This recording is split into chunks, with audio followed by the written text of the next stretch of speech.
Hello, everyone, and welcome in. My name is Bryce Koon. That's Ralph Leary, and that's Will Manis. We thank you so much for tuning in on tonight's episode as we get to talk post-spring ceilings and floors. As we leave spring practice, the spring portal has officially closed. Additions can still be made, but we take a look at what these teams in the SEC look like coming out of spring ball, and we kind of give our best case and worst case scenarios with their records. That and more on tonight's episode of The Crowded Booth.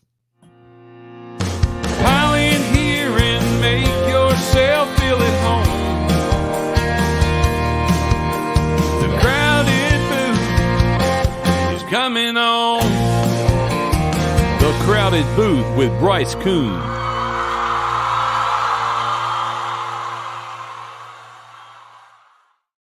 We welcome you in. It's a fantastic Monday evening. Hope you are enjoying the first Monday in May. Hope you had a great Cinco de Mayo. My name is Bryce Koon, and I got Will Manis and Ralph Leary all here with me as we get us situated on the screen. Hey, thanks so much for tuning in. Whether you're watching on Twitter, whether it's Twitter/X, Will's already said if you're calling it X, You're calling it X. If you're calling it X, Will has a friend that we have a recording of, and this is what he says that he could get a little aggressive with you if you're.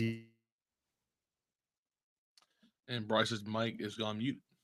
Oh, his mic is going. Just run the clip. Run the clip. Gotcha. So you know where I live, so come get some. Like, for real. I'm just going to be honest, man. He's almost something done so bad. Come get some. Y'all take care. God bless. God bless. God bless. God bless. Well, hey, we welcome No, you it's in. not, Gavin. Twitter's not dead. It's not dead. And we're talking about the SEC tonight, so no one cares about them tonight. So Nebraska's ceiling. Wow. I don't. Okay. All right. Well, hey, we're going to talk. Does that have anything to do with them not having Jeff Sims anymore?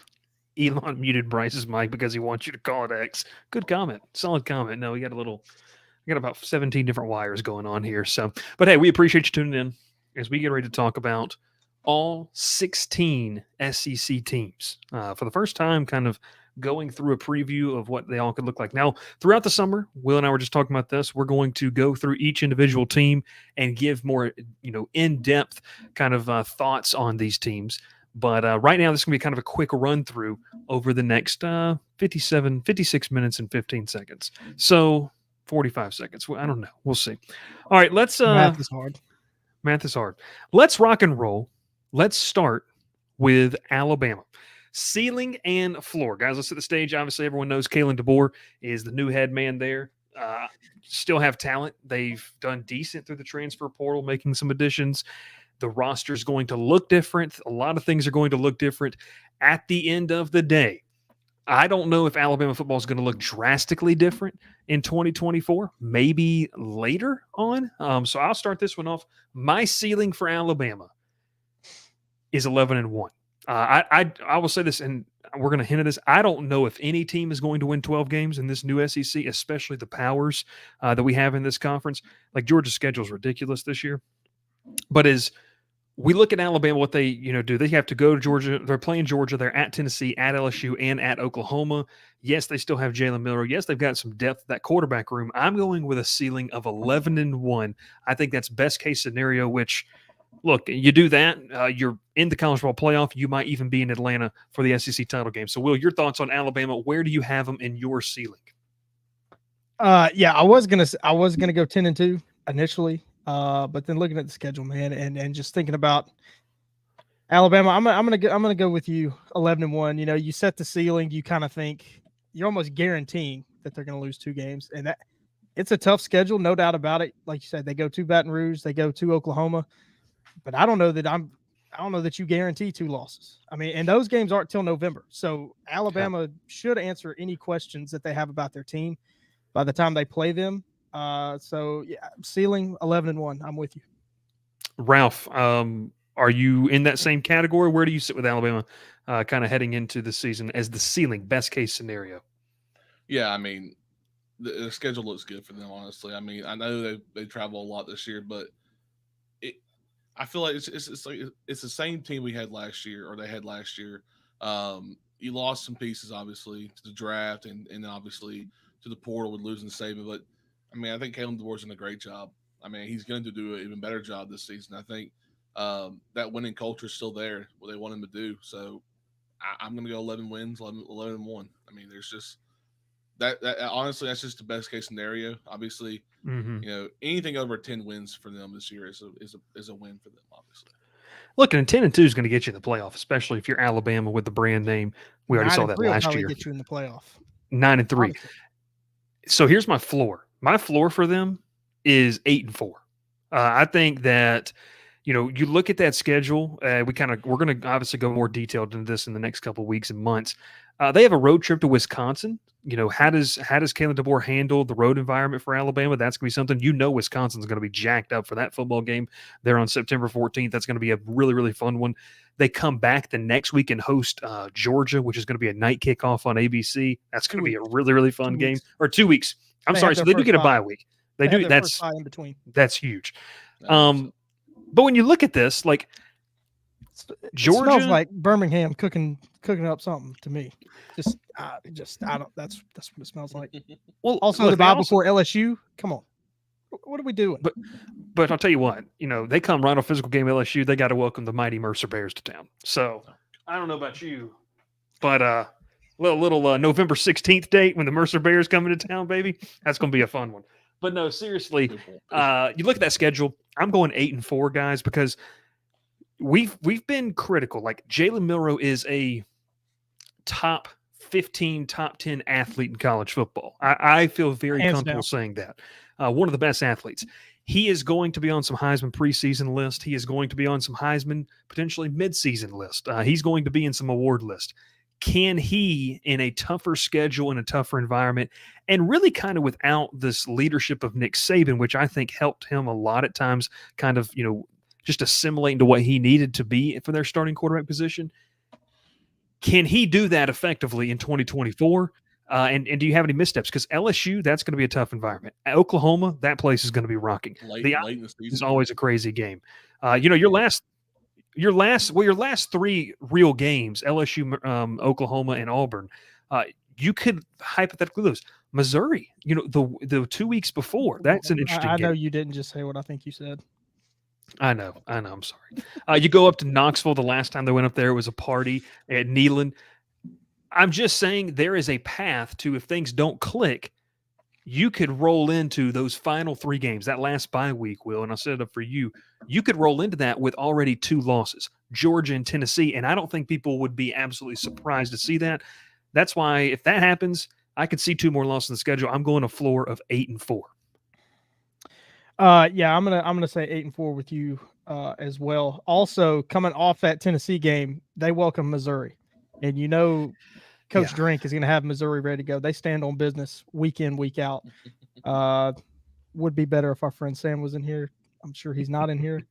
We'll have to clip this, send it to him later. But 8-4, like you said, Georgia very well could be a loss. Would not be surprising. Tennessee wouldn't be, just because Tennessee, I mean, TriStar can attest in the comments.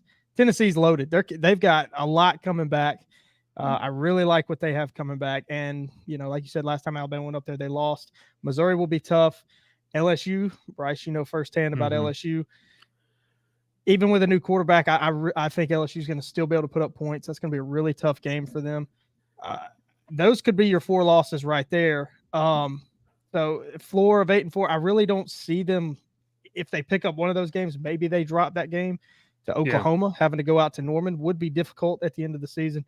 I don't want to talk about that last game on the schedule yet. Talk about that in a few minutes. But I'm going to go 8-4. Yeah, no, I'm with you there. I feel comfortable saying that, Ralph. Are we going to go chalk here across the board? I want to say something. I wanted to go 7-5 just to be different. But that's not wrong, because you're talking a floor. We're saying everything goes wrong. Like, this is as bad as it gets. So I'll be the one who does the everything goes wrong scenario, as in Jalen Milroe gets hurt or something. It doesn't work out with him. He's not the same person he was last year, and they just don't. And Austin Mack is something. It can't answer the phone properly. It's just everything goes wrong for them. Yeah. And you win that Western Kentucky game easily, but you have South Florida coming to town, who is a team that is just, they're not bad. This is not a South Florida team they played last year. They're a lot better, I think. And I'm not Yeah. saying they obviously upset them. I'm just saying, but could cause issues. I mean, maybe not make it a blowout, make it a 2-touchdown game, and then question things, and then you go into Madison, Wisconsin, and it's loud, and you're expecting them to walk out there with an easy victory, and you have had a really rough game against South Florida. And now you have to play at Madison, Wisconsin. You're screwed. It's one of those situations where like the floor could be 7-5, but I realistically don't think it will be. But that could be a floor possibility. That Wisconsin game. I just want to make a note of that. That is going to be so funny to see whenever the TV networks come out, because I have a hunch that's going to be the 3:30 CBS game, with the Big Ten getting the CBS rights. That's going to be an afternoon game, and that is going to hurt Wisconsin. That's an advantage for Alabama. Yeah. TriStar says right here that Wisconsin is a trap game for Alabama. Look, you got to go up there. They're going to be crazy. It's going to be nuts. Tyler Van Dyke is going to be under center for the Badgers. So, look, I mean, if Van Dyke can play the way he did early in his career, maybe you have something brewing. I don't know. It's how about I'm going to say an even bigger trap game for Alabama. Dead center of their schedule, October 12th. South Carolina comes to Tuscaloosa. Big news in South Carolina. After Vanderbilt and before Tennessee. They have a quarterback.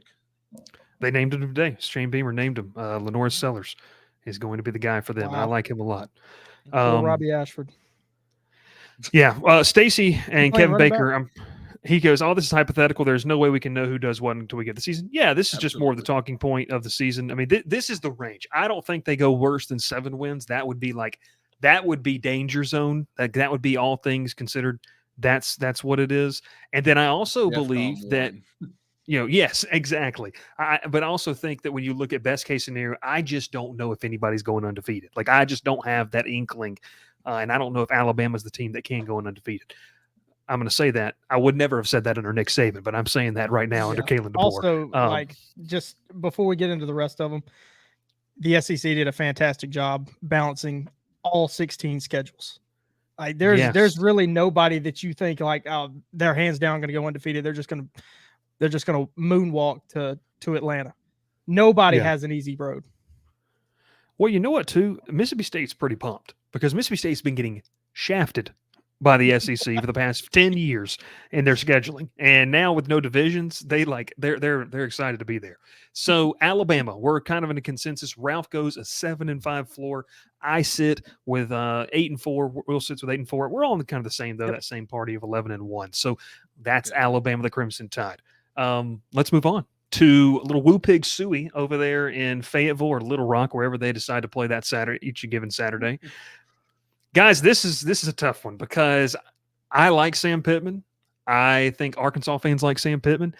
I think there's a strong chance when they roll into when they host LSU on October the 19th, that Bobby Petrino could be their interim head coach because look, coming off a bye week, that would make sense. What a world! Let's go here though, because I'm going to go ceiling. Was if you're an Arkansas fan and you somehow come across this, I have no clue how you will. If you're not already, subscribe to Hog Sports 24/7. They do a fantastic job. The spring reactions from Talon Green have been very positive. It's been a new breath of fresh air into that quarterback room, supposedly. If Talon Green and Bobby Petrino, if that marriage, which is a wild concept, I don't think people would have said in Fayetteville last year, just 365 days ago.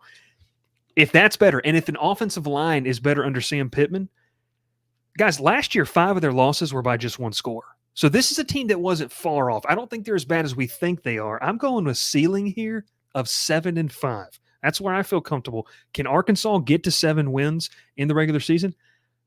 I think they can. They've only been blown out 2 times by my metrics in the last 2 seasons. They've played some close football games. I'm going 7-5 for my ceiling. Ralph, I'll hand it to you first, and then we'll go to Will. I'm going to go 6-6. I think you start off with an easy win with Arkansas Pine Bluff. I don't think I don't care what Arkansas did last year. They shouldn't have struggled in that game. But you go to Oklahoma State. I think you struggle there. and it's Yeah. probably going to end up being a night game. You know, I'm a big fan of the Cowboys there. Go Pokes, baby. Yeah. Yeah, but then this is why I brought this up, because then after that you come home and you have UAB coming into town. Mm-hmm. Not a team to sleep on. I don't care what you've No. done. That's just not a team to sleep on.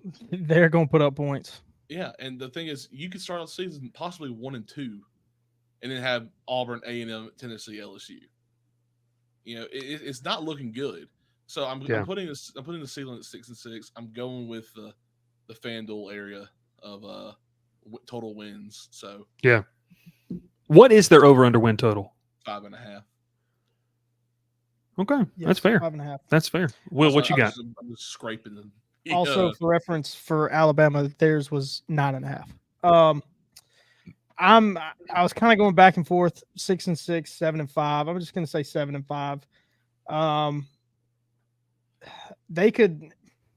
They are very capable of picking off one of these big games they playing maybe coming to Auburn. They could definitely win that game. Maybe they play in Texas A&M in Arlington at a kind of neutral site. We'll say it, Texas. Last time Texas went to Fayetteville, Arkansas beat them. They could host LSU and beat them. I mean, we don't. Yeah, I don't. Yes, I'll keep going. Sorry. So yeah, just 7-5. Just like you said, Sam Pittman, he's going to have them ready to play. Hopefully that lasts through the whole season. I really worry if they stumble out of the gate, like Ralph said, if they drop that game to UAB, they'll be done. I think just mentally that team will be done. They will be out on Sam Pittman. Or even if they do win that game, if it's close and then they go lose to Auburn, I think he'll be done. That team will be done, and then the wheels will fall off. But if he keeps the morale high, keeps them locked in, 7-5, I think they're capable. I know this is going. I think in a perfect scenario, they roll into Arlington 4-0, and I know that includes a win at Auburn.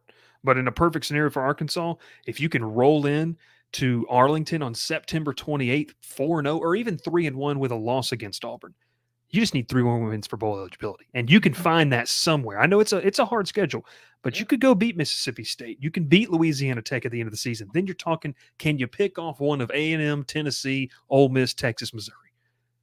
I would say this. Look, if four of those five are in Fayetteville, that's huge. Yes, that's a huge factor. And I would say too, if Sam Pittman's still your guy, these guys are going to believe. If not, then I don't know what's going to happen. the mid-season movement of what's good at Arkansas is going to change drastically if you don't start off hot in that season, in that schedule. So good stuff right there. Now we move on to the final school in the A category in the SEC, one that is near and dear. We didn't do floor. Oh, floor. I'm sorry. Floor. We can just do it quickly because I think we all kind of hit on both sides of the coin here. Yeah. I'm going to go floor just real quick. I think floor's 3-9. That's going to be my floor. I think you could beat Arkansas, Pine Bluff, UAB, Louisiana Tech.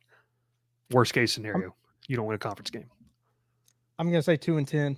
I think that UAB game UAB will come in and give them all they can handle, I think. Yeah, I agree with Will. 2-10. It's early in the season. That's a game that just players overlook those teams. It just happens. Yeah, Trent Dilfer is not a coach that you want to just overlook. So, no, I agree with you. I like what you said there. 3-9, 2-10. We're all in that category, and that also includes no conference wins. With what we were saying there, a winless conference season, which you have to not look back very far, i.e., Chad Morris at Arkansas. So let's keep rolling. Also, that Joker got an SEC job the next year. What is that? And that just puts us into a great transition here into talking Auburn football. Bryce, we're not going to let him go solo. No, because he'll talk for 30 minutes. No, so this is what we're going to do. True. It is true. Go off. Very quick. I'm going to tell you right here, Will. I am higher on Auburn than you are. When we talk ceiling, when we talk ceiling, though, we have to be able to define it. Ceiling is, I think this is the best possible scenario for Auburn in 2024. I'm going 8-4. That's where I sit with Auburn. 8-4. You are going to be so surprised. You are going. Are you going 9-3? I'm going 9-3. That's fair. That's fair. What Hugh Freeze has done, as Pete wants to give his 2 cents, but we ain't got time for that. what Hugh Freeze has done in the transfer portal post spring has been really, really good. Just today, Yeah. as an offensive lineman, projected to start on the offensive line. I know he came from Akron. But where was he committed to? But then he flipped, Ralph. Oh, it's Tulane. Yeah, so suck it there, Summerall. Oh, yeah, he's never coming on the show. All right. I want him on the show. Be talking the whole time. Just getting guys that you can plug in and play immediately, guys that starting caliber, no matter where they come from, rebuilding that wide receiver room in 1 year. The weapons are there. I mean, we talked about it a couple weeks ago when we did a show about it. There's no excuses. The only question mark really is the quarterback position on the offensive side of the ball. The defense, I think, will be solid. Bringing in DJ Durkin, a guy with tons of experience, can do enough. They're going to have to put up points, and they've got the skill players now to put up a lot of points. So I'm going 9-3. So I don't disagree with that. Well, let me say this real quick, and I'll give it to you. Look, I'm in the camp of just because things haven't happened, Auburn's got to get over this hump of not beating a Power 5 team that has finished with a winning record. They are 0 for their last 17. The last time they did it was Ole Miss in 2021. They've got to get over that hump. If Hugh Freeze really takes on play calling duties, I can push it to 9-3. I feel comfortable pushing 9-3. We're gonna get a. We're going to see if DJ Durkin lets the boys loose out there on the plains. It could be a fun season. I'm sitting 8-4. I like your 9-3 pick because I was teetering on a couple of games, and I know we don't have time to go really into it. But you should beat ULM, you should beat Vanderbilt, you should beat Alabama A&M, Cal, and New Mexico. That's 5 wins right there for you. I'm saying you get 3 more. Will's saying you get 4 more. I wholeheartedly agree that there's a path to both of those things. But Ralph, are you sitting close to us, or you got something completely different? No, I was on 9-3. I really was because I said, I've been telling y'all months before that they could roll into Oklahoma 4-0, or against Oklahoma against 4, and they rolled against in Athens 5-0. They just need 1 win for a bowl game. I mean, and you have 3 games you could easily win before that. Yeah. So I mean, I like what Hugh Freeze has done. Like we'll just said post spring, bringing some great options here. You got some offensive linemen coming in, and you got some guys. You got some depth now. That's what the one thing they haven't really had last year was depth anywhere. So maybe this helps out. Maybe we'll see Peyton Thorne step up. Who knows? It's all hypothetical right now. Gavin Hart says his floor is 8-4. TriStar says, when is the next Rec Tech week in Auburn? And I do believe they play a midweek game this week in baseball. I think so. I think I'm right in that. Maybe I'm completely wrong. I think that one's in Atlanta. Is this one's in Atlanta? Okay. Tech already. Because they already played. They already came to Auburn. That's right. And Gavin says Durkin is a killer hire. We're just going to keep that there. And TriStar with a little bit of stats and info since Dr. Bob's not available tonight, making that push for the 2024 intern position. Auburn leads the all-time series for Georgia Tech 47-41-4. Josh says would love that Auburn GT rivalry to make a comeback. I wholeheartedly agree. That'd be awesome. But Auburn is 0-1 in their last 1 against Georgia Tech. 2005, right? Reggie Ball diced him up. Reggie Ball, quarterback that ever played for Georgia. Giving Will nightmares. I'll never forget when Reggie Ball threw that ball out of bounds in the last play of the game against Georgia. It was a Zach Gibson special. Ran out of bounds against Virginia. Reggie Ball throws the ball out of bounds. When do they play in soccer, Will? Couldn't tell you. Wouldn't care. Auburn Tiger Masterclass 4-8. Jonesy says, let's go floors real quick because we've talked about the positives, guys. We'll just kind of give the floors. Obviously, it's essentially on the other side of the spectrum here. I'm going worst case. Worst case has to be 4-8. Like, you can't lose any of these non-conference games. You can't do that. Like, 4-8 for me is where the floor has to be. So, Will, you want to go? 3-9. Yeah, yes, Will. 3-9. Who are they losing to? Will. 2012 special, Will. Who are they losing to? All the conference games, including Vanderbilt. I'm telling you. Everybody laughs when I say this. Vanderbilt looked at their schedule and said, oh, my gosh, we play Auburn. Let's push all our chips in to win a conference game. They go out. They get Diego Pavia from New Mexico State. Jerry Kill's They go- on staff. Jerry Kill is on the staff, the head coach last year at New Mexico State, and the offense coordinator, I'm blanking on his name, Doug Belk, I think, was at New Mexico State last year. He's the No, new no, no, OC no, no. at No, Doug Belk is the DC. He's a safeties coach at USC. It's a different guy, but I got you. Don't worry. Keep going. Google it real quick. Vandy, Joey Lynch. Okay, wait. No, that's Nick not it. Howell. Nick Howell. Did he No, come I from don't New know who Mexico it is. State? I don't know. It's Tim Beck. Tim Beck. yes. Beck hired him from New Mexico State. They pushed all their chips in to beat Auburn. They went and got They did. 3 guys that did it a year ago in Auburn. They said, "Come get you some." They told Auburn to come get him some. Come get you some. Yeah, losing to Cal at home would be utterly embarrassing. Heads will roll if Auburn loses to Cal. Heads will roll, and the first head roll I think will probably be Peyton Thorne. Yeah. Because I mean, if Auburn loses that's to bad. Cal, he just comes out and does nothing with his new receiver. So yeah, 3-9. We're gonna do a follow episode for Auburn fans watching, specifically on Auburn later this week, about what it would look like, worst case, best case for them. But Ralph, are you sitting 3-9? I said 4-8. Will said 3-9. Are you going 3-9? I'm going 3-9. The 2012 special. I mean, the marvelous. Shout out Jonathan Wallace.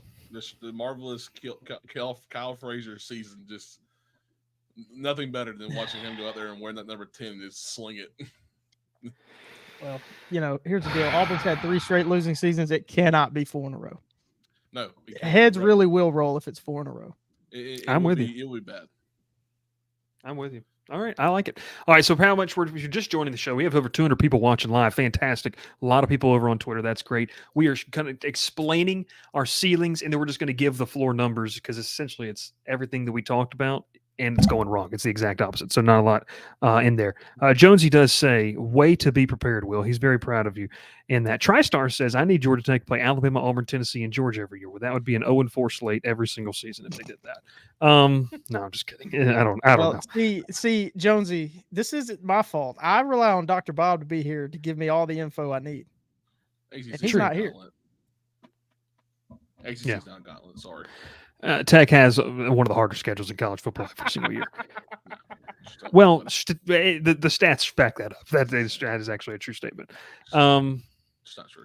Will Eagles Rain Man, except when naming North Mexico State players. Fantastic. All right, we move along. We are now talking about the Florida Gators, one of the more high-profile topics of the offseason, guys. And as I kind of sit here and look at what Florida has, we've already said, like, if they don't go 6-0, we don't know if they're going to make a bowl game to start the season off, because the back half of the schedule is one of the most unbelievable schedules I've ever seen. Will, you said earlier the SEC did it right. that the SEC did it right. Just not the Florida. Now, in Will's defense, Florida should be better than this. It shouldn't be that's like this. well, that's what I'm getting It at. doesn't help. They also play Florida. I meant State that every as year. I meant it as nobody has an easy path. True. Well, And Florida got the hardest path, I think. Florida safe might to need say, to, but close up shop on, Also, they're after that October 19th game. Yeah. Just close up shop. Like, Just head down to Jack's Beach and don't show up to the Everbank Stadium. Just have a good time. Yeah. I agree. Gosh, best case scenario, all that saying. Best case scenario for them. Vandal has it 5. Okay. 5 teams on this schedule finished in the top 12 of the AP poll last year. And that doesn't include a road trip to Neyland. Napier going to go from coaching UF to coaching under his brother at LaGrange High School book market. I will tell you this. I do like Florida's quarterback situation. I think that you have a serviceable guy that is reliable at quarterback and a promising young player behind him in DJ Lagway. That being said, I think they're going to be better offensively. Defense is where I think they're going to struggle, which has kind of been Florida's calling card for the last decade, is they've had like a solid defense year in, year out. I'm going 7-5. I think if everything breaks right for them, like everything does, maybe Graham Mertz takes his step up as a playmaker at quarterback, they can get to 7-5. Don't ask me where those 7 wins are coming from, but I do think this. I think 7 wins would be absolutely dream scenario for Florida fans, and it's going to allow Billy Napier to keep his job potentially. So, we'll go back to you on this one. I got 7-5. What is their ceiling, and how? What makes you think they can get there? I'm gonna agree with you. 7-5. Honestly, and for the same reasons, they're very serviceable at quarterback. I think Graham Mertz, he'll at least take care of the ball. He's not Yeah. going to win them a ton of games, but he's not going to lose them a lot of games either. There is a world, and it's this 7-5 pie in the sky world, where they start 4-0. I mean, your first three There's are a at world. home. Your first 3 games are at home, and then you go to Starkville and Mississippi State. I know their roster is going to be a lot better. They're going to be more fun to watch, but they're still lagging behind. I think the pivotal game on this schedule is that October 5th game against Gus Malzahn and the UCF Knights. Swing game. That game. If they win that game, they have momentum. They probably don't beat Tennessee and Knoxville, but come back home against Kentucky. Kentucky, we'll get to Kentucky, but Yeah. that's the big swing game there. But yeah, they've got question marks on defense, no doubt about it. Yeah, they're going to have to win those first 6 just to make a bowl game. That November might be the most brutal month of college football for any team ever. Like ever. Like I genuinely want to see a schedule that is harder. Just for reference, for people who not looking at this, neutral site Georgia, at Texas the very next Saturday. There's also no bye weeks in this, by the way. At Texas, you host LSU, you host Ole Miss, and then you go to Doak Campbell and play Florida State. Now, look, I don't know, but just, when we're sitting here in the month of April, May now, guys, that's brutal. Ralph, what's your ceiling for them? I know you said what the over-unders, they got them at 5.5. 5.5. I'm gonna go 7-5. I think. Okay. And the one thing is, in going off what y'all said about Graham Mertz, if he doesn't pan out, he's not the guy this year, and he just struggled. And they get through these games and start off 4-0, and they're just not good. And he's he's just not playing well. I mean, DJ Lagway can do it. Yeah, he's a good player. Do. So I like Lagway. I think he's got a good future. I did see a video online, I want to say about 2 or 3 weeks ago after their spring game, where someone said Florida has just got the biggest steal in all recruiting, and they stole this guy that no one knew about him. I'm like, who didn't know about DJ Lagway? Rock dwellers. That's who didn't know about him. Exactly, rock dwellers. I think, guys, it's easy to say 7-5 is best case. Worst case, I'm just going to throw this out here. This is a hot take. Worst case scenario to me, I want to give them some love. I'm going 1-11 with a close win over Sanford. I'm talking about wheels fall off. We're also talking it's about bad. Like their non-conference schedule is brutal still. It's awful. Like UCF, Miami, and Sanford is not 3 teams. And Florida State. Miami. And Florida Miami. State. Yeah, Miami's. Yeah. Oh, you said Miami. Yeah, I started UCF. Sanford, I'm going Miami. 1-11. Real quick, what you got? I'm going to say 2-10. I think they can beat Kentucky. I'm gonna go 2-10 with that tells you what I think Sanford about Kentucky and Mississippi State. That's good, Ralph. I mean, wins at Mississippi State. Yeah. Well, if I'm saying they can beat Kentucky, maybe 3-9.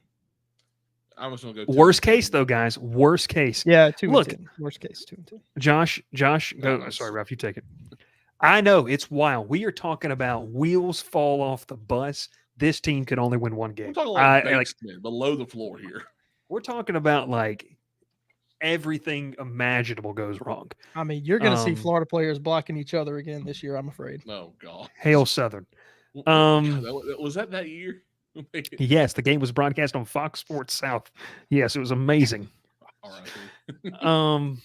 Yeah, I'm going 1-11. And we're talking about just absolute, just chaos. Napier just stops coaching. They just sits on the sideline and watches the game. Yeah, and then you roll into 2025 with Deion Sanders as the head coach. All right, let's move on to. Yeah, okay. I'm just kidding. It's a joke. Right, the easiest schedule to talk about. I like how TriStar's just in the comments, literally just giving us all-time series records against Georgia Tech. I love that idea. Georgia Tech, it's just Georgia leads the all-time series 71. Oh God. Yeah. Hey, Georgia Tech leads the all-time series against LSU. That's awesome. Well, That's cool. wow. Okay, we're going Georgia. I said I wasn't going to do this. I'm You doing have it. to. I think guys, this is a team who has 2 losses in the last 3 seasons. I know you can't go off of last year. It's a monster. It's a machine. If we're talking ceiling, best case scenario, like 12-0 is it for me. Like they are the only team in the SEC that I think is capable, and their schedule is not easy. Like they got some tough games. So I'm going 12-0 in that schedule where that's the best possible scenario. That's kind of all I got. I mean, it's Georgia. Like you have Carson Beck. A lot of people think he's going to be the number 1 quarterback taken in the draft potentially. If Shador, I don't know, whatever. He's a dang good Hey, quarterback. I know some people that claim to know college football and watch college football. They will die on the hill that Carson Beck's not even going to be drafted. That he's only good because he's Georgia's quarterback. Because of a logo on a helmet? Is that what you're trying to say? Yes. Rock Yeah. dwellers. Dwellers. Well, and I'll say this too: like their receiver room is sneaky good, like sneaky good receiver room. Their running Bryce, back we're room not talking is really, about the really same good. person, by the way. I know who you're there's talking about. We're multiple not talking about the out same. here? There's multiple take? people that think that. Yes. Hey, look, it's okay. Smart people make dumb comments sometimes. It is. It's so it is what it is. All right, I'm going 12-0, guys. Not really much to talk about with Georgia though. Yep. 12-0. They've got the best roster in the conference. On paper, they're the best team. Obviously, the best returning roster on paper, and then brought in a terrific transfer class and then an incredible freshman class that most of those freshmen will contribute this year. Yeah. In a way. Mm-hmm. I like it. I mean, KJ Bolden, he'll probably end up being a playmaker on defense for him. Floor, I'm going 9-3. I'm going 10-2. I'm going 8-4. I don't think 8-4. Okay, interesting. I like that, but I mean, 8-4. I just I look at their schedule, and All right. I'm only saying Are you saying because this loss is to the Georgia floor. Tech? There's only 4 games that I think are even you consider a question mark. Yeah. Clemson, week 1 in Atlanta. I know Atlanta's basically a home game for Georgia, but I think Clemson's going to be much Clemson will improved, travel well. Yeah. and they will travel well. It's also the first game of the year. Be some rust. Have to work through some things. Yeah. Alabama, they have to go to Tuscaloosa. Texas have to go to Austin, and Ole Miss have to go to Oxford. All those road games. Georgia is a machine at home. There's no doubt about it. I think, will just roll through their home schedule, no doubt about it. But going on the road could prove to be difficult because those are really, really good teams they have to play on the road. I mean, Alabama, Texas, Ole Miss. First off, like I have some family members that are already securing tickets for those games in hotels. It's wild. The prices are astronomical. I think in a worst case scenario, they drop all 3 of those. And Ralph, you said 8-4. If you drop those 3, what's to say you don't lose to Tennessee at home? What's to say that you don't drop, the game to Clemson? So I sit with you there. Who's to say Yeah. lose to Georgia Tech? That's the wheels fall. We're talking about wheels falling off. All right. So When if we're gonna Georgia do Tech this- rolls into that Paul Johnson visitors locker room at Sanford Stadium, Look, crazy we're gonna things happen. if we're gonna do this, might as well change the name. It's Swarm Talk, brought to you by the Crowded Booth. Hey, get that sponsor out of here. Section 103 is not paying for this. No, okay. I mean, yeah, I guess so. That is my favorite ever take by a outgoing head coach, Paul Johnson. I after want his y'all to last understand game. this. I know we have a lot of Tech fans. We'll Will just- actually likes Georgia Tech. Like he actually, No, I he- do he like wanted- Georgia Tech. he does. He He wants just the fans to trolls. like him more. That's all he wanted. He just wants After Swarm to like him. That's what he wants. He wants that's what he wants. So, I want, what's the name of his show? You know who I'm talking Reg about. Talk, No, the other one. KQ, Sea Reg Talk's Dog. biggest fan. Sea Dog. Oh, No. Zach. What's his show's name? I don't know. Zach Jones, baby. Rambling Wreck or whatever. Is that it? I don't know. I don't know what it is. Rambling with Look, Zach we got Jones. 250 people watching. They don't care about what we're talking about right now. All right, Georgia. We all went floors. So let's just move on. We know what it is. We're just going to list out ceilings and floors. Kentucky. Will, I'm going to let you take this one first because I think that we're kind of. I don't know. It's interesting. Brock Vandegrift seems like he's going to be the guy. Mark Stoops has definitely elevated what Kentucky football has There's been no doubt known about to it. be. He's But what do you raised, think? Raised the floor astronomically. I'm gonna say ceiling is 7-5. I think they're lacking a lot. I have question marks about Brock Vandegrift. Obviously, a really highly rated recruit, but he hasn't played a ton, and he sat at Georgia, and he hasn't played much. We haven't seen a lot of him playing. They have to go to Ole Miss. They go to Florida. They go to Tennessee. They go to Texas. They go. Well, no, Louisville comes to them, but everybody's going to forget about that Louisville game at the end of the schedule. Yeah, they're good. Jeff Brom, Louisville's good. They don't leave the state until the last week. So that's of September. what's that? 1, 2, 3, 4, 5. Yeah, 6. Or we're ceiling, right? Yeah, 7 and 5. Ceiling. 4 straight home 7 and 5. games. I'm going 8-4 ceiling because of two things. Premium position. If Brock Vandegrift turns out to be a guy for them, that's going to help them big time. Yeah. Who were you going to say? I mean, I don't know. Deion Walker is an edge guy for them, defensive lineman. He's a really, really solid player. They're going to have to be really, really good, but those are two premium positions. If they can be really good at those places, I think 8-4 is in the cards for them. I still think they would lose to Georgia, lose to Ole Miss and Texas. But I think they could split a Louisville and Tennessee, and I'm just looking preseason. I think they could do that if those things happen. So I'm going 8-4 best case scenario, which is going to do two things. One, it's going to buy Mark Stoops another year, maybe another contract extension in Kentucky. And two, it's going to keep his name in the rumor mill for other jobs because he's doing Why what would he's doing. they not extend him again? I mean, the guy has I don't done think people things at had Kentucky. Mark Stoops outlasting Calipari in Lexington on their bingo card. That's wild. I mean, nobody has done what he's doing at Kentucky since Bear Bryant. I mean, that is. He's been good. Wild. He's been really, really Very good. good. Ralph, what are you wrong with? Yeah. I'm in agreement. 8-4. You're going into Oxford more than likely 3-1. With the loss to Georgia, I just think doesn't matter where that game's at. They're just a powerhouse. And Ole Miss, they're good. They're really talented this year, but they have been known to screw up some games where they just don't play their best. And Kentucky could take advantage of that, and things can happen. Yeah. I don't disagree. I'm going floor, and I think this might be the smallest distribution. I'm going floor 6-6. I don't think there's a wide variety here. I think Kentucky's going to be okay. Like I will say, I think a floor for Kentucky's a bowl game. That's how I feel. Like I just think they're going to be at least bowl eligible. So I'm going 6-6. Not a lot to discuss there, but what do you guys have that floor record at? Will 5-7. They get through those first 4 games. They're probably going to be 3-1 going into Oxford. Yeah. Don't see them winning that game, and I just think they'll struggle on the road. And they've got 2 really tough games at the end. 5-7. Like I said, I got to see something from Brock Vandegrift before I jump on the hype train. Yeah. See, I was the same way, Will, with Carson Beck before he got before he started last year. I wasn't going to doubt him, wasn't going to hype him up because I just didn't know what he had. Because all I saw was just garbage time play. I'm the same way with Brock this year. It's just I don't know. We haven't seen him play yet. That second week game is a big one though. You have South Carolina coming in week 2 in the SEC game. That's just never a fun time to have an SEC game week 2. You're still trying to figure out all your problems. So I asked Georgia all those times they played South Carolina in week 2 or 3.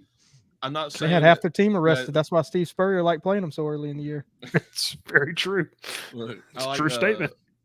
I think what Beamer's done is great there. Obviously, last year was kind of a letdown after the year they had in 22. They're looking for a bounce back. A huge start to that would be a win at Kentucky. So I'm going to go 5-7. Christopher Black, I don't know if you're a Kentucky fan. If you are, welcome to the show. Brock Vandegrift is really good and can throw and run. I think I like quarterbacks to do that. And we like Ralph said, we just got to see what they can do. We just got to see him in a game. I don't. That's the biggest thing. Also, Davis has a 2-year starting linebacker from Georgia. Jamon Dumas Johnson's a good football player, and they brought him in, so it'll be very interesting. TriStar maintains that South Carolina is a part of the ACC. Shane Beamer, friend of the program, so we're not gonna bash on them too much. And then just this out-of-pocket comment from them out of nowhere. Yes, please. I'd love it. A million times, yes. Never million times, yes. Okay. Michael Jordan's son needs to be in Atlanta. That's all I got to say about that. All right. I'm with you on that conspiracy. I am. Well, it's not even considered a conspiracy, to be honest with you. Let's go the next team down here, and this is one that's Close to home for you. close to home for me, about 10 miles away from home for me, actually. Christopher Black says, not a Kentucky fan. I'm actually a Georgia fan from Columbus, Georgia. Hey, that's awesome, Christopher. We appreciate you watching.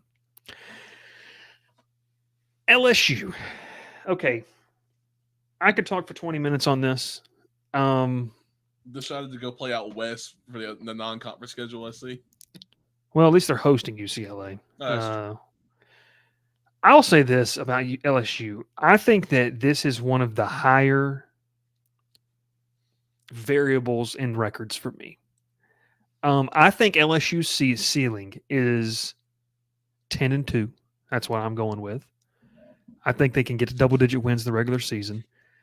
The defense is not improved from a personnel standpoint from what I've been able to see. The coaching staff has. Can that elevate the gap that is there for LSU? We'll see. Garrett, I don't know what we're doing with that comment. Garrett Nussmeier is the quarterback. There's a lot to be excited about what he is, but what does he look like over the course of 12 games? That's another storyline. It's probably the best offensive line of the country. You're going to have 2 first-rounders, a guy that's going to be a top 5 pick in Will Campbell at left tackle. All of that to say is 10-2 is where I sit with this. I thought about going 11-1, but I just cannot, with that defense, confidently say here in the month of May that they can go 11-1. 10-2, they could get them to the playoff. I'm going 10-2 though, guys. I'm going to say 9-3 because of that defense. The offense, you've got to expect to take a step back. You're losing the Heisman Trophy winner. You lost 3 first rounders. Yeah, and 2 of the best wide receivers in the country. So you definitely think they're going to take a step back. There's at least 1 game, maybe 3 games probably on that schedule. They're just going to be track meets. USC, it's going to be a track meet. They're just going to run up another field. Ole Miss back and forth. Oklahoma could very well be that way too. And I've got to see LSU before I think that they even beat a USC. Can they score with USC? Even with USC losing the number 1 pick in the draft, Caleb Williams, they're going to score points. In that bowl game, that quarterback looked great. They're going to score points. Can LSU score with them? That's my question. And I do like Nussmeier. I think he's a good quarterback, but he's not Jaden Daniels, and that's no slight to him. I wanted to read this real quick because I thought this was super interesting. Ralph, you go ahead and go with what you're saying, then I'll give this little stat that I found about LSU. I'm going to go with Will. I kind of agree with what he just said there. Honestly, that defense is just so questionable.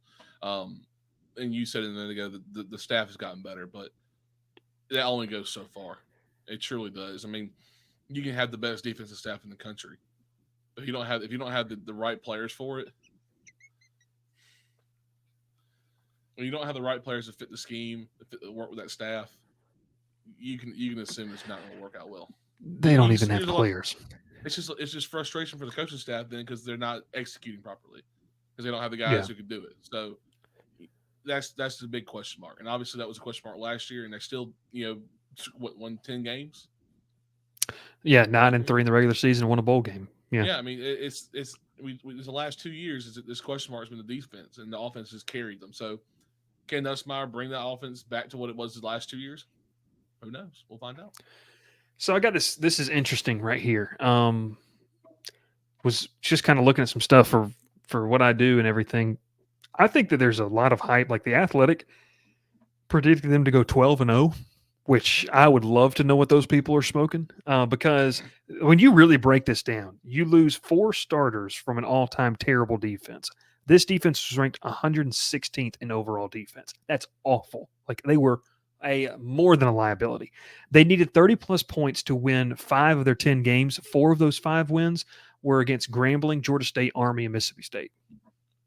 Now, it is not denying what Jaden Daniels did. Jaden Daniels, far and away was the Heisman Trophy winner, in my opinion. I know I got to watch him each Saturday up close and personal, but that guy was unbelievable. This shows you what they're missing. A lot of people are not talking about this. I think the receiver room for LSU is going to be okay. Here's my concern. It's the run game. Their run game, when you really start to break down what this group has done, Jaden Daniels averaged over 8 yards a carry running the football. His statistical numbers, what he did running, have only been matched by one other running back in the SEC in the last decade and a half. It was Darius Geis, which is kind of a crazy thing that a quarterback was able to match those numbers of what he was able to do from an explosive rate, kind of point of view. So that brings, you have a lot to replace. I think 10-2 is the ceiling. If they don't have that group last year, guys, they're a 6-6, 5-7 team. I'm going to go worst case scenario for LSU. I'm going 7-5. Just 6-6, 7-5. Like, I think that's the floor for them. I think that you could see maybe this offense isn't the number one offense in the country. I agree with Will. I think it takes a step back no matter what. But what if Nussmeier, we think he is, but what if he's not? What if he's not the guy to lead this group? Well, behind him, you got A.J. Swan. Behind him, you got Ricky Collins, a redshirt freshman.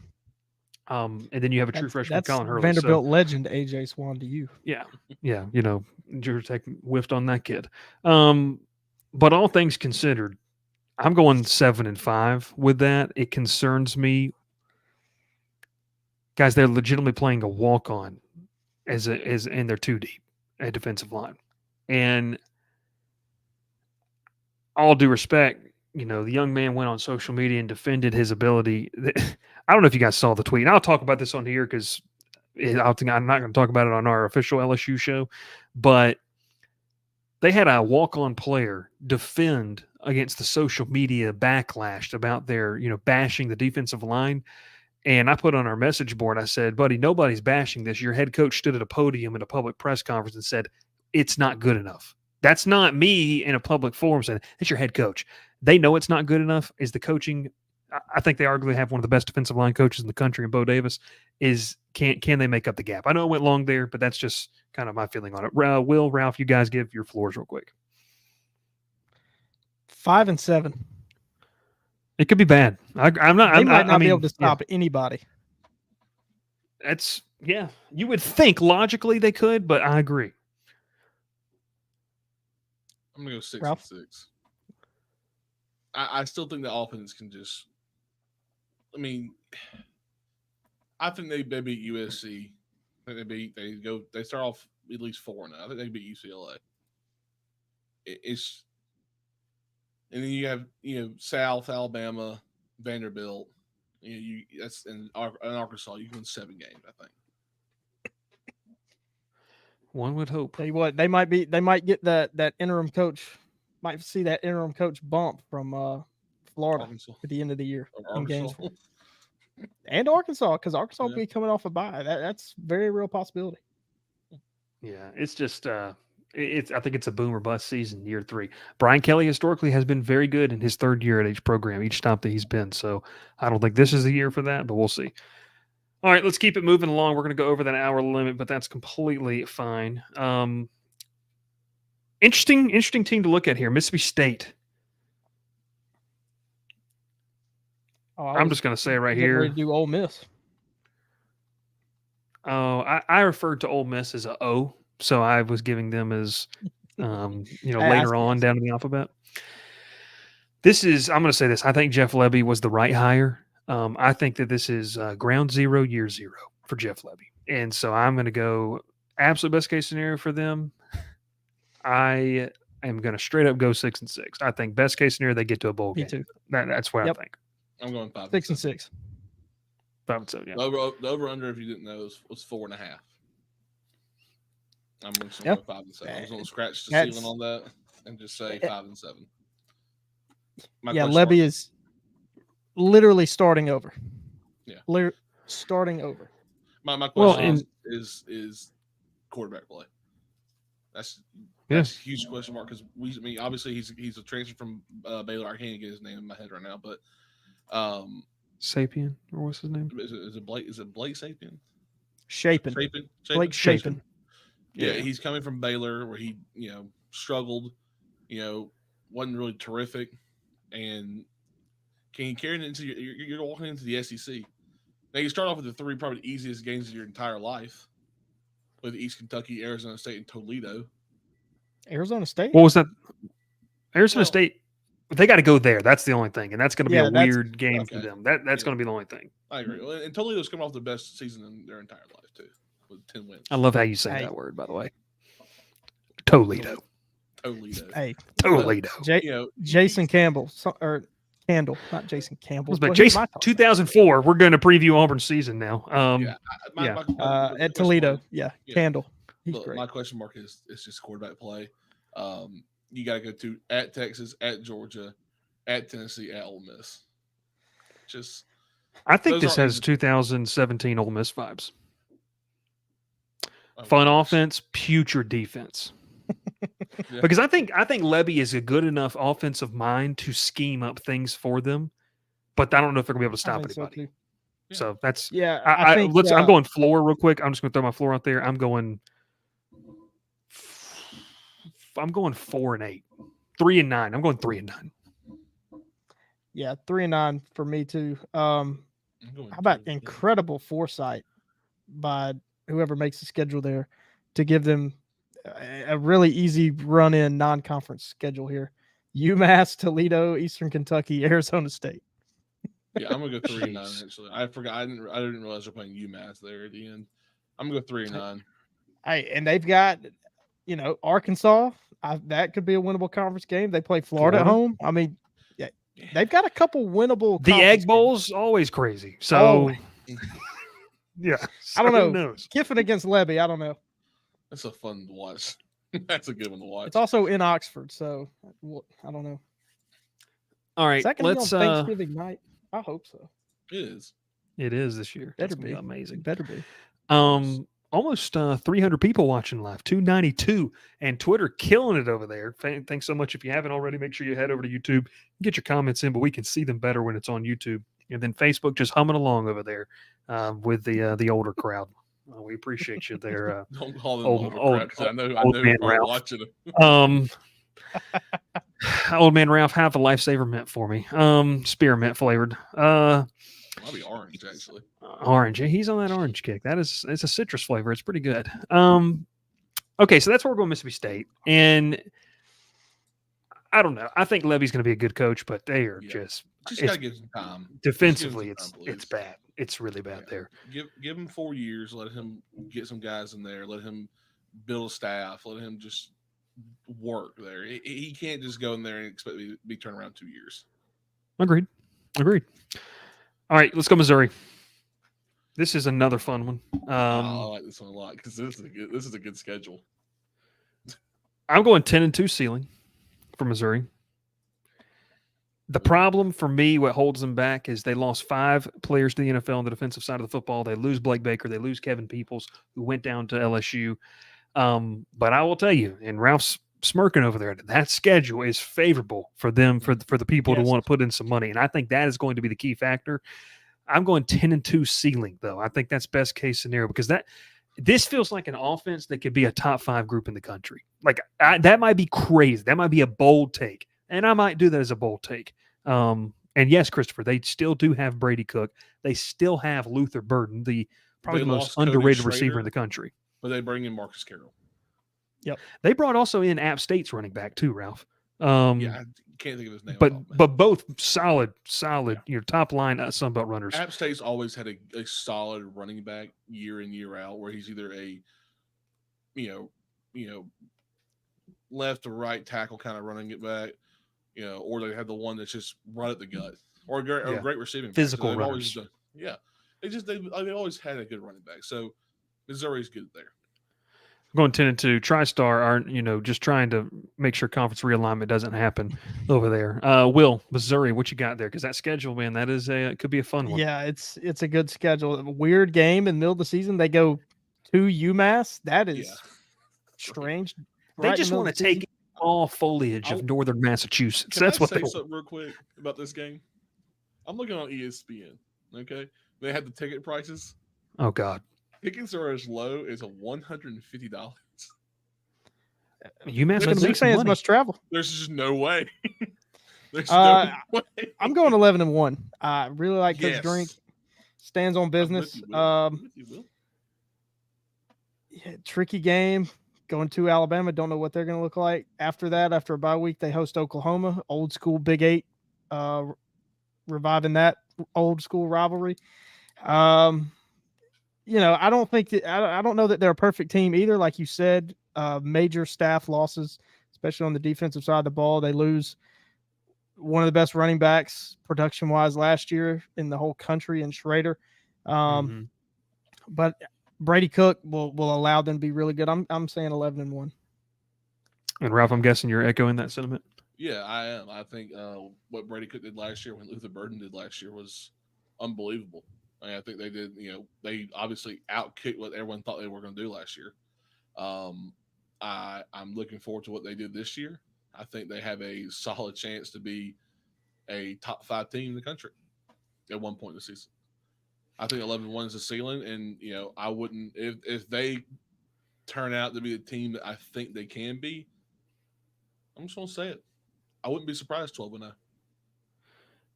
Like for real, 12-0. Like for real. Come get some. That's what Drink says.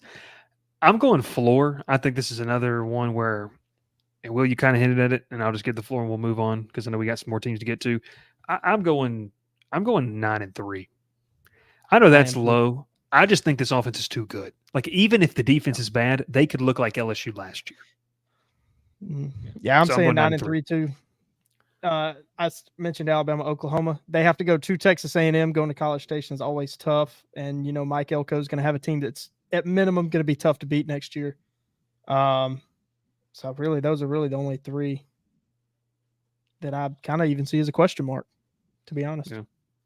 Although, Ralph, what you got? like you say, if their defense is really bad, and we talked about Auburn, their new skill position, Auburn might can take advantage and get in a shootout in They also Columbia. brought in Nate Noel, Nate Noel is a running back from App State. Darius Smith from Georgia, also transferred in there, 4-star edge. I'm gonna go 9-3. Also, I just, and I think that's literally going to be if all fails. I just think the offense is too good for them to go anywhere. Maybe 8-4, but I don't know. That's if Brady Cook goes down, which I hope does not happen. Probably. I'm just saying that. I mean, he's a fighter. I will say this about Brady Cook: he does not do a very good job of staying out of harm's way.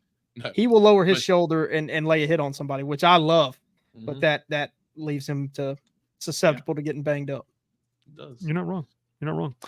Okay, let's keep it rolling here. Once again, we have 5? Good Lord, we got a lot more teams to get through here. Okay, we're gonna go Hey, that viewer count Oklahoma. keeps going up. We're over 300 now. Over 300 viewers. That is awesome. We appreciate no you. sense in speeding up here. Say one thing. Okay. The Facebook view has not gone up. Facebook view nowhere. YouTube just hanging out. Hey! Look, Facebook just doubled.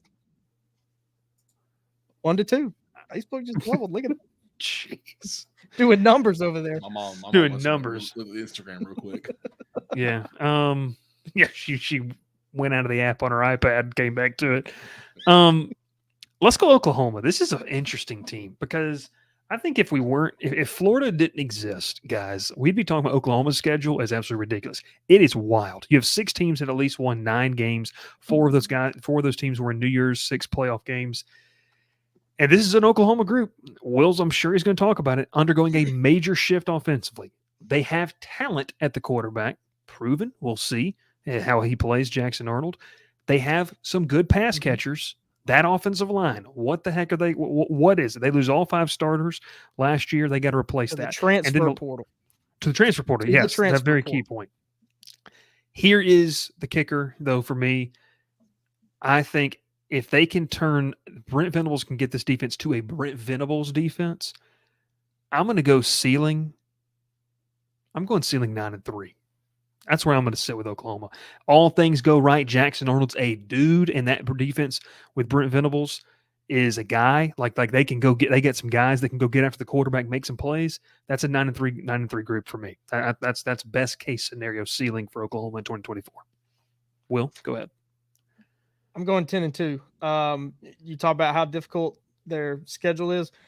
most of their games, they have a lot of good home games. They're tougher games at home. Alabama is a home game. Tennessee's a home game. Tulane, Ralph's new favorite American Conference team, that's a home game. Houston, that's a home game. Ralph loves the Houston Cougars. He loves who they go out and poach for their head coaches. He loves them. Let me just tell you something. Dana Holgerson is the worst person on this earth. That's all I got to say. And then they went and got Willie Fritz. So they just Ralph loves the Houston. Well, Dana Holgerson holds a special place in Ralph's heart because it's the reason that Neil left Troy to go to West Virginia. And Right. it's amazing. It's amazing. And All the right, reason why anyways. Summerall is in Tulane. Not Toledo, though. Yeah. Toledo. Yeah, I'm saying 10-2. Texas is always a toss up every year. You throw out records for that game. They do have to go to Ole Miss. They go to Missouri and to LSU. Will be tough games for them, but like you said, everything goes right. Jackson Arnold, who, by the way, preseason 10th best odds to win the Heisman Trophy. So a lot of talent at the quarterback position there. And if Venables gets that defense right, man, they're gonna be really good. So I'm thinking 10-2. I agree with you. That's nice. Hey, Keeping it alive up here. Newlywed. Yeah, newlywed. Congrats. All right, Ralph, real quick, let's run through this. We've explained it. Just give it to us. Yeah, 9-3 ceiling. I'm gonna go 6-6 floor. Ooh. I actually like that. I say ooh, but I'm with you there. Because he's saying that Fritz and Summerall are going to double team Brent Venables back-to-back weeks to open the season. Week 2, week 3. We're saying floor is all the wheels fall off. That's Arnold's just not who we thought he was. I'm factoring in that they've gone. So we got, it's Casey Thompson. My 6-6 is factoring in those two as wins. Because Tennessee going to be tough going to Auburn. Their first SEC road game, they get to go to Auburn. I pray that that's a night game. If that's not a night game, I'm taking Oklahoma. I don't care what the spread is. Give me Oklahoma. It's going to be an 11 a.m. kickoff. Probably. You're probably right. On ESPN The Ocho. The 1-3 Auburn Tigers hosting the 4-0 Oklahoma Sooners, probably. No, they'll be 1-3. They're going to beat Jeff Collins' Temple Owls, and then they're going to lose to Houston, Tulane, Tennessee. And it's just going to be a battle at the bottom of the barrel there in Jordan-Hare. Okay, yeah, I like what I said. I'm going 6-6. Will. Let's keep moving along. The wife just made a nice lemon blueberry loaf cake that I'm excited to see what that is. Exactly, Jonesy, on the CW. Shout out the new Pac-12 Mountain West merger. The Pac-2. Ole Miss. Okay, boys, this is fun because I love me some Ole Miss. I love Lane Kiffin. It's a lot of fun to watch him coach and play. I love the antics that he has. It's hilarious. It's fun. Will doesn't really like him all that much. I understand it, but they absolutely crushed the portal. That's how he wants to build his team. Yeah. It is wild. Okay. Yeah, TriStar not holding his feelings back there. Wow, that's uncalled for. We're not showing that comment. TriStar, put yourself in a 3-minute timeout. Count to 180 and come back. And not in the comments. Ole Miss, I said I don't think anyone's going undefeated except for potential Georgia. I'm going Ole Miss 11-1. That's the ceiling. I think they could. I think they could go off. I'm gonna do you one better. 12-0. 12-0. I'm saying it. That's ceiling. You say Georgia's tough, but they get them at home. They're really their only real road game that you even debate, I think, is LSU. But I think that they're going to be able to outscore them. Up there, week 3. They're going to blow the doors off Wake Forest. Dave Clawson's going to go home crying. Can't wait to talk about them next Monday night. Yeah, I'm going to say 12-0. That's good. fair. They'll outscore everybody. They can certainly outscore everybody. They've got Juice Wells is on that team, guys.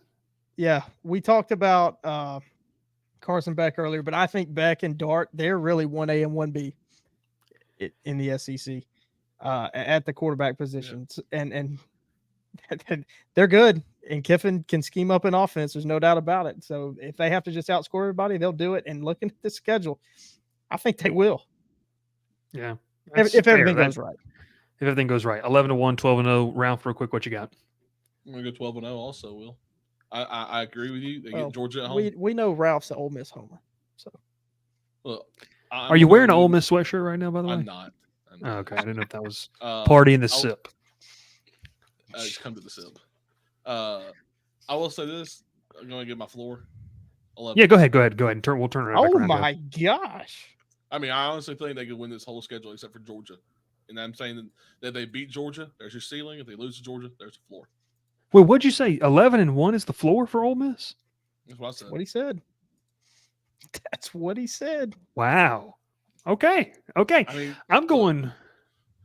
I would have said something better if they would have kept what's his name at running back if he didn't transfer out. Quinshon. Oh yeah, Quinshon. I'm going That's floor 9-3. That's what I'm going. I'm with you, Bryce. 9-3. You know, maybe you drop that game down in Baton Rouge. You don't play well against an Oklahoma team. Maybe Oklahoma is better, and those are 3 losses. That's where, as Will says, he's a face for punch. Yeah, but the buddy wins, man. And he has Ole Miss in a space where they've never been before. And I think it'd be that. You know what, Ralph? I will even give you credit because I would be remiss to chastise you for that because Ole Miss is in a spot, and Will has said this, that Ole Missans have never seen. So why not? It's kind of like a why not? Like, why not say that this team, national title pick, book it, Ole Miss. I mean, yeah, the expanded playoff, Ole Miss will be there. I mean, they've got a shot. Here. Your first 5 games, you have 1 road game, and that's Wake Forest. And they'll have 15 people in the stands. So, yeah, and I'm going to go ahead and say here because I know they're not watching. I had two people I know who think that Week 4 game at home against Georgia Southern is going to be some trap game for them. They will beat Georgia Southern by 60. If they don't, they should reevaluate their lives. I completely agree because Georgia Southern has no defense. They can't stop anybody. I can't wait till we do our Sun Belt preview show. I hope we don't. If you want to get me out of here. place a wager on this, if you want to put your money where your mouth is, Bryce, Ole Miss is plus 1,500 to win the national championship. I'm putting 300 on it right now. Oh God! Equal odds with your LSU Tigers. Which, well, to me, still trying to find. wild. That's wild. That is wild. Right. Interesting. Let's just go to the next one. Yeah, let's go. Friend of the program. Guys, this one hurts because I like Shane Beamer. I enjoyed the interview we did with him. I think he's a really good fit at South Carolina. Pressure's on, though. It is Beamer ball real. I will tell you, I'm excited to watch the combination of Lenora Sellers and Rocket Sanders. I think that is going to be an all-name team, and that is going to be a bowling ball of what they're going to be able to do in South Carolina. And, hey, they've also got Kyle Kennard, former Georgia Tech edge rusher who led them in sacks this past year. But in all seriousness, they've got a decent roster. But, man, I think ceiling for me is 7-5. That's kind of where I said. I think 7-5. Well, check it. I'm going 8-4. If Lenora Sellers is a dude, I'm going 8-4. Let's just hope that he does not get hurt, including an upset win in Week 3. I don't see it. I can't wait to go to that game. I'm saying 5-7. Ooh, best case. Best case. Their schedule is really tough. It is. You said LSU already. That's going to be a nightmare for them. I don't think they can score with LSU. You see that 3-game stretch in October? Yeah, Ole Miss, Alabama, at Bama, at Oklahoma. Then they come off a bye week, play Texas A&M, they play Missouri, and they got Clemson at the end of their schedule. It's really tough. I just don't see it. You talk about premium positions, quarterback, huge question mark. Even if Lenora Sellers is a dude, they can get 6-6, but I don't see it. Their defense has a lot of question marks, and offensive line. We like Shane Beamer here. We're Shane Beamer guys here, but that schedule's tough. Mm-hmm. I'm going 6-6. Okay. I think they get a bowl game. I don't know, man. It's just obviously we all know that Lenora Sellers has the ceiling to be a really good quarterback. We've heard the talk about him. Yeah, I mean, Bryce said the best. He's a dude. Yeah. Things don't Big work kid. out there, they can Please God no. they can throw Robbie We Ashford still out there. have Cody, so it's okay. Well, Are we going according to see a Rocket Sanders, Robbie Ashford running back rotation? I hope not. I mean, they got Bryce. I'm just gonna give you one more name because you said about an all name team. Their right or left tackle is gonna be Tree Babalade. Wow. Just go ahead Called and the get on Tower of there. Babel. Yeah. This is how I got him going to 8 wins. Best case scenario: beating Kentucky, beating LSU, beating Akron, beating Vandy. That puts him at what, 4? Beating Old Dominion, that's 5.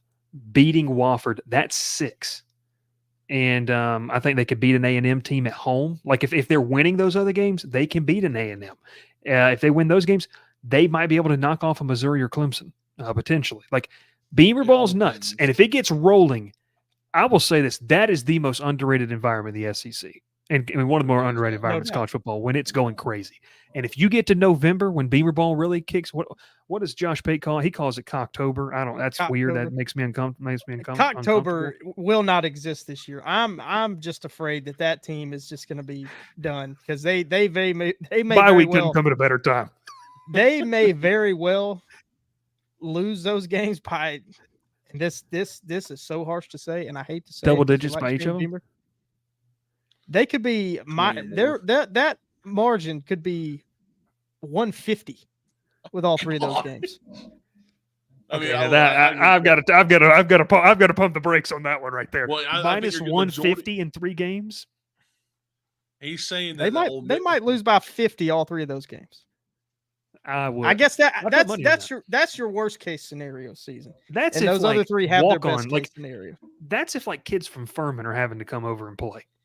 I mean, you're talking about like okay, that is just like worst case scenario for South Carolina, best case scenario for Ole Miss, Alabama, Oklahoma. Because we've already said best case for Oklahoma, they're going to put up a lot of points. Jackson Arnold, if he's a Heisman contender like Vegas is trying to make him be, they could hang 60. All 3 of those teams are capable of hanging 60 on South Carolina. Ole Miss I think South Carolina will find a way to score. So I think those 3 teams will have to hang 60 to beat them by 50. But that would. You're lucky you're playing Ole Miss at home because if it was in Oxford, it might be worse than 70. You might. Oh, I don't know. Knowing how Lane Kiffin is, if they make him mad, he will not stop scoring. Oxford, he would stop scoring because he would be in a good mood. But if they do something or if Beamer says something to him, he'll keep running it up. He does not care. One video of Shane Beamer running past a speed limit sign again. I mean, it might be over.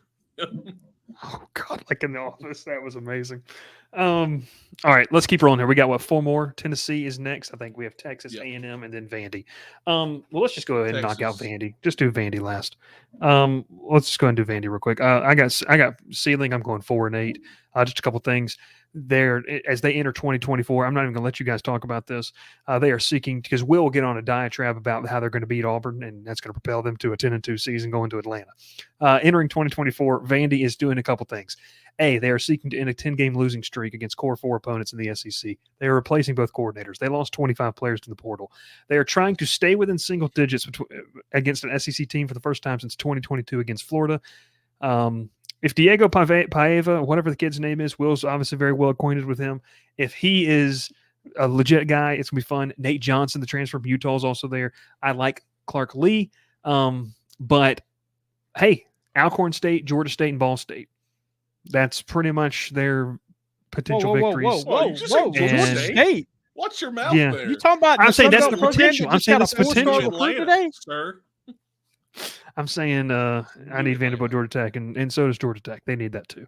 That's what I'm going. I'm not letting you guys talk about it. All right, let's keep going. I go back to Tennessee. 4-8. Will's giving them that 5th win against Auburn. That's going to be their bowl game. 4-8 because they'll drop it to Georgia State, but they'll beat Auburn. All right. Remember when Georgia State almost beat Auburn? Wow. Remember when they beat Tennessee? Georgia State's awesome. Okay, Tennessee. You look at some mock drafts. They've arguably got the best player in the country coming back in James Pierce Jr., defender. He's a really, really good football player, athletic freak. Pick next year. Nico TriStar. I was talking about Vanderbilt. You were talking about Vanderbilt. I was I'm talking going to go with Tennessee here because when you start to kind of look at what Josh Heupel has done, Sam Lord, you might want to clip this. Hold on and use it in a group chat. Josh Heupel has had a top 8 unit for 5 consecutive years when he's been coaching. He's been really good. And he's got a quarterback that I think is going to be able to sling it in terms of not just slinging it 80 yards like Joe Milton did, but a guy that's going to have some good accuracy. I think that Tim Banks is a solid defensive coordinator. I think he's done a really good job of the question mark for Tennessee has been, okay, let's just get this. Iamaleava. Iamala, whatever. Okay, Nico. We're just going to call him Nico. Iamaleava. It's not DJ. I'm gonna say it looks like Amaliva. I'm gonna say it as Amaliva. When he enters the portal, you will. Disrespect. I'm leaving. That being said, I'm going Tennessee 10-2. I think Tennessee could be a playoff team at 10-2. Ceiling. That's what I'm going. I don't know. 10-2 is where I sit. Because behind the defensive line, I think is where the question marks are. Linebacker and secondary. I think they're going to be good offense, but I think Tim Banks can scheme some good things up. But I don't know how I feel about what else is on the other, defensive side of the ball. Will, obviously, I think you got them going, 11-1? 12-0. I think they can win every game on their schedule. If Nico is that dude, they can win every game on their schedule. They taking down the folks from the Dirty Noog there in week 1? Oh, yeah. Okay. Yeah, I'm going to ask a question. I think they're going to win every game on that schedule. I think that Oklahoma game is going to be a ton of fun, especially if you're a Tennessee fan. The bad blood between Josh Heupel and his alma mater, that will be fun to watch. And if Nico, like I say, if Nico is that guy, could very well be in New York and carrying this offense to Atlanta to play in the SEC championship game. I think their schedule's really navigable. Alabama's at home. Florida's at home. Well, I guess with recent history, we should mention Florida being at home. Georgia is their toughest road game. I think them going to Oklahoma is not all that concerning. You think about the roster, comparing those two rosters. I would favor Tennessee's. I think they can win every game on the schedule. Yeah, That's fair. Disagree. I made a comment to y'all when the SEC schedule came out the first time. I think that Tennessee going into Oklahoma's gonna have that game circled because one, that's their first SEC game ever. It's a home game for them. Obviously, with the bad blood with Heupel, that they could upset Tennessee and then go into Auburn and lose.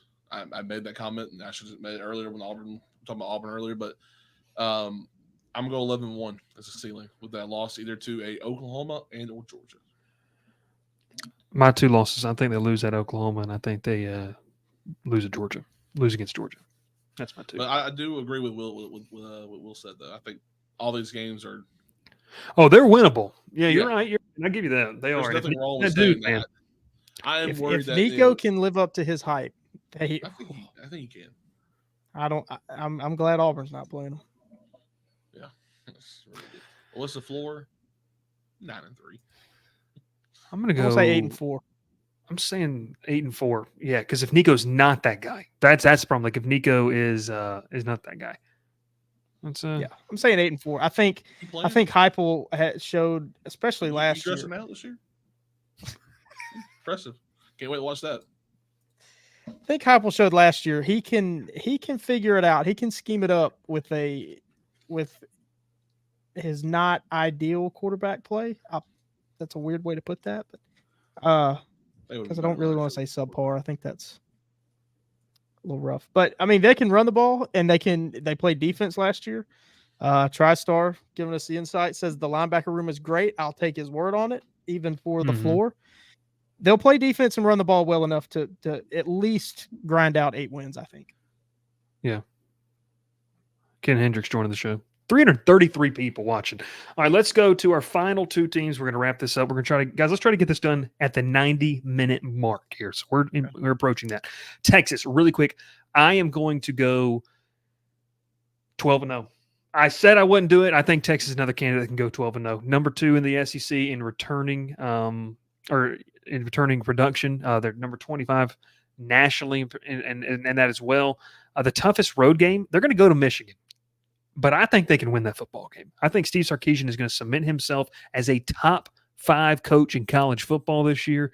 I think Texas is very, very much a team that can hold up the trophy at the end of the year, be the last team standing. I know that they lost a lot. I know that they lost, that great receiver talent. I think Quinn Ewers can be a dog for them. If not, they've got a guy that is talented in Arch Manning. Now, does it translate to game speed? We'll see. I think the absolute best case scenario, 12-0. Like, I think Texas can be that team this year that wins the SEC. They could go. Is it 16 games you're going to have to win now? Well, I guess not if you're the number 1 seed. 15. They could go 15-0. Like, I think there's a handful. I love what Texas brings to the table. Yeah. So, real quick, what you guys got? I'm going to say 11-1. I think they drop a game, either Michigan or Georgia or Oklahoma, because that game is always wild in Dallas. But yeah, you said it. They have a really, really good roster. I know they lost a lot, but they're going to replace it. And they made the playoff last year. So 11-1. Those 3 games are going to be tricky for them. Yeah, they'll be tricky. I'm with you there, and I think too, like that Georgia matchup, that is going to be a prime time matchup. The biggest concern for Texas leaving last year when they lost the game to Washington was their secondary. If they fix that, that's going to be huge for them. They did get a commitment from San Jose State corner Javion Cole the other day, so I think they feel like they've shored up what they wanted on the back end of the defense. That to me was the only thing maybe that you really, really were concerned about. So you bring that up, and that's very interesting because their starting safety, Jerrion Thompson, did transfer to Auburn. So you talk about that secondary, and they lose a starter to Auburn, but I think that was kind of a like, yeah, you can go find somewhere else to play. We're not going to tell you that you have to stay here anymore. Yeah. I'm gonna go. But he is a really talented safety. Yeah. I'm gonna go 11-1. We talk about losing that receiving room. You bring in Isaiah Bond from Alabama. You bring in Silas Bolden from Oregon State and Matthew Golden from Houston, who is a 6 foot, 190-pound receiver and is a 4-star in the transfer portal. You don't bring in the Xavier Worthy, A.D. Mitchell talent, but you bring in 3 guys who could be player makers for your offense. Yeah, I'm with you. I like that. Ralph, give me your floor real quick before I go into why I'm picking my floor. I'm gonna go 9-3. I'm going 9-3 as well. Yeah, I'm looking at this. It's a weird schedule. They play 4 straight non-conference and play 8 straight conference games. I'm going 8-4. They lost Bo Davis, who helped develop both Byron Murphy and Tavondre Sweat to be draft picks that were really, really talented players for Texas. I know they replaced it, and Will, we talked about this actually on a live show not too long ago. You had looked up who they replaced it with, but there could be a lapse there at defensive line. If that is the case, then that could hurt them. If Quinn Ewers can't stay healthy, it thrust Arch Manning, and maybe Arch Manning isn't the person for them and what they need to do. But overall, as Will walks away, that's fine. I think that we're going to potentially see this team do well. I'm going floor 8-4, and we'll keep moving. We'll keep moving. A&M in there. So, A&M last one. Okay, yeah, we're going to go A&M last one here. Ralph, this is an interesting one because you look at this schedule. I don't want to say what I want to say about it. Well, say what you want to say. I want you to say what you want to say.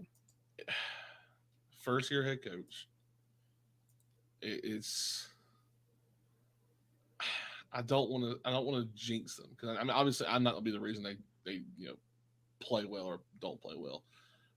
I hate that every year that this happens to them where we hype them up so much because they have such an incredible class, and then they just better words, just don't even show up. Basically,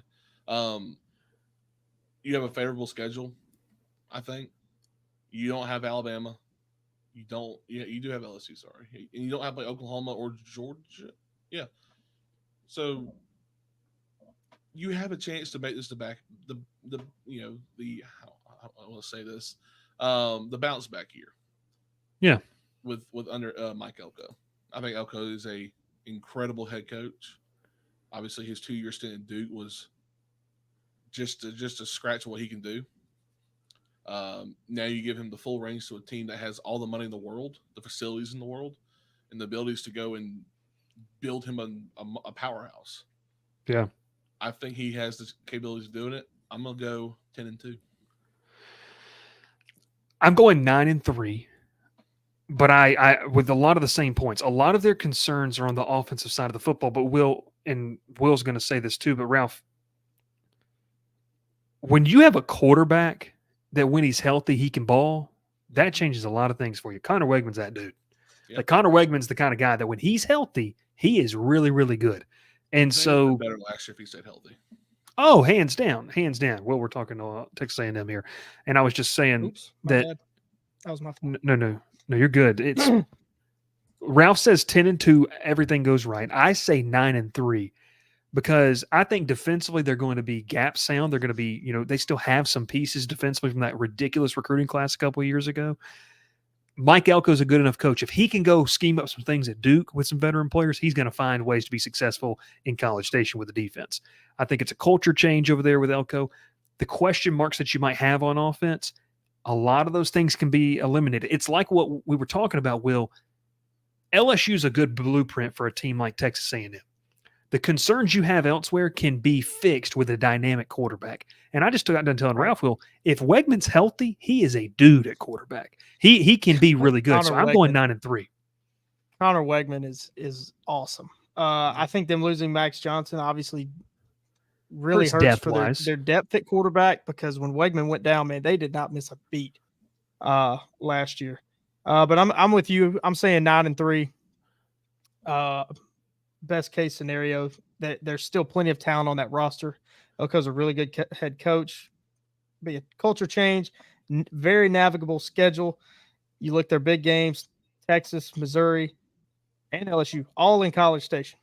That's a huge plus. Also, Notre Dame to start the year comes to College Station. I'm 9-3.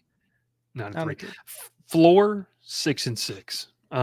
Year one, I think you got to get to a bowl game, because if in my 9-3 scenario, the only games I have you losing are Notre Dame, Missouri, and Texas.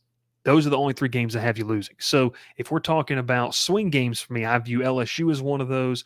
I view Notre Dame, or I'm sorry, I view LSU. I view Arkansas as a potential game like that, because that game gets crazy out there in Arlington. That's always a weird one. And then I view Auburn, a road trip to Auburn. Like, what type of season is Auburn having? Auburn welcomes them. And Will, if I'm not mistaken, when these two teams match up, it's usually the home team that walks away as the winner. So usually the road history, team. Okay, usually the road team. So usually the road team. Although vice versa. Hey, Jimbo Fisher threw away a couple games in Auburn as Texas A&M's coach. I think Mike Elko's a good coach, though. Yeah, keep going. My floor, I'm saying 7-5. I think you're higher on Notre Dame than I am. That's really the only difference there. 7-5. I think they're going to be. I think they're going to be really good. Ralph, what's your floor? I'm gonna go 7-5. Also, I wanted to mention earlier, but I completely forgot about it. You do bring in Troy's number 1 receiver, Jabri Barber, is a slot receiver. Here we go. We gotta bring up Troy. You got to, because he's a playmaker. He gives him a better. He's good. Terrific. He's good. Slot receiver. He can. He's got good hands. He's quick. He's a great route runner. And you can use him in the backfield. Troy has in the past, and I was gonna say they brought in Derek Graham also, but Derek Graham also just committed to Tulane today. So. Well, you can talk about backup quarterback. Jalen Henderson was kind of nice for them a little bit last year. Can he take a nice step? That'll be very, very interesting. And this might get you banned right here. I don't know what we're doing with this comment, but hey, that's a walk. I'll say this: I've never heard Ralph say anything otherwise. That's also true. Did you not hear what I just said? I don't think he's wrong. You took the university out there. There's nothing there. I know. Yeah, Hey, two Piggly Wigglies, right? 2 Piggly Wigglies, yes, sir, baby, and a Publix. Hey, we appreciate everybody watching. Almost over a 90-minute show. We don't appreciate that last comment. We do not appreciate that last comment. You know what you can do there, Mr. Tennessee Vol fan? So you know where I live, so come get some. Like, for real. I'm just going to be honest, man. He's almost something done so bad. Come get some.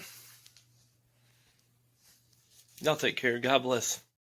Hey, we appreciate you watching. Over 300, nearly 350 people watching live. This is what we're doing. We have an exciting show planned on Wednesday where we're going to start. Will, can I say it? I can go ahead and say what we're doing on Wednesday. We're going to start a live show Wednesday night, 7:30 Central, 8:30 Eastern, a college football snake draft with Ralph, Bryce, I'm Bryce, and Will, myself. I don't know what I just said there. What? Us three on the show. They're on the show. We're doing a college football draft by decade. So we're going to draft an all 80s team. It's going to be a lot of fun. Why are you going through Troy Illinois and Panama City in the first place? That's the real question. Ralph just interrupted my promos here. Words are hard. They are hard, and I apologize. We're doing a college football draft, an 1980s team, 1990s team, 2000s.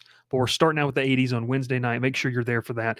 And then if you are tuning in later, we're going to cut up each one of these, and we're going to have little, mini episodes so you can see what our takes are, best and worst case scenarios for each team in the SEC. And then next Monday, we're talking ACC. So we want you to be there as well. We talk best case, worst case.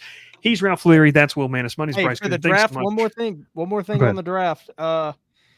You, the viewers, will pick who has the best team. So make sure make sure you're here for that. That's going to be big. Appreciate you watching. My name is Bryce Koon. That's Ralph Leary, Will Manis. This has been another episode of The Crowded Booth. Pile in here and make yourself feel at home. The Crowded Booth is coming on. The Crowded Booth with Bryce Koon.